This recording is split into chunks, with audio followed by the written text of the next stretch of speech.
And whenever I speak publicly, I challenge an audience to, if you know a veteran, talk to him, give him a purpose, invite him into your house or your club or your church, and make a difference. And that way you can serve your country by serving those who served their country.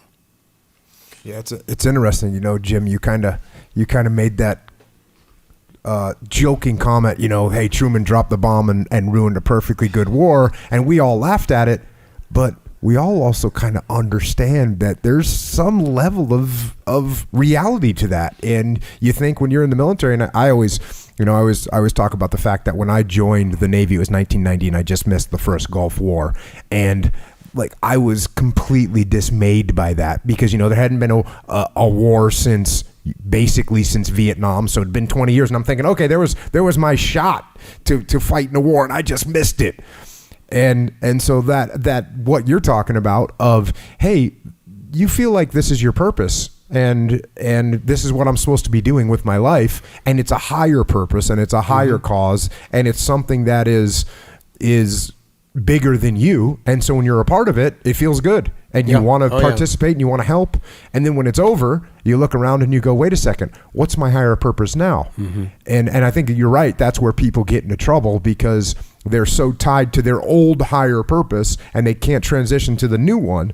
And, I get great feedback from vets all the time that they open up, they go, okay, well, what am I going to do now? That's what I'm looking at. What's your next mission going to be? Yep. And you know what your next mission might be? Being a good dad, right? Yep. That might be your next mission. You know what your next mission might be? It might be building airplane hangars. You don't know what your next mission is going to be, but find out what your next mission is going to be. Make it something productive. Make it something that's going to impact, at least you and your family, and get good at it. Even if you pick something that's somewhat selfish and you say, hey, I want to surf on every continent. Okay, that sounds like a good mission to me. Actually, that sounds like a really good mission to me. I might have to participate in that one. But, you come up with something, okay, here's my mission, and this is what I'm going to do with it, and this is how I'm going to go forward. But, I think that the lack of purpose and the lack of mission that guys stumble into is problematic, and it is problematic, too, because in the military, I don't want to make this sound the wrong way, because I always talk about the fact that for us, we didn't get tasked missions. Like when I was in Iraq, there was no higher up telling me, you guys are going to take this target or you guys are going to take that. That happened occasionally, probably less than 5% of the time. Most of the time, we developed our own missions. But overall, when you're in the military, you have a broad mission that you're trying to accomplish, which again is for societal good.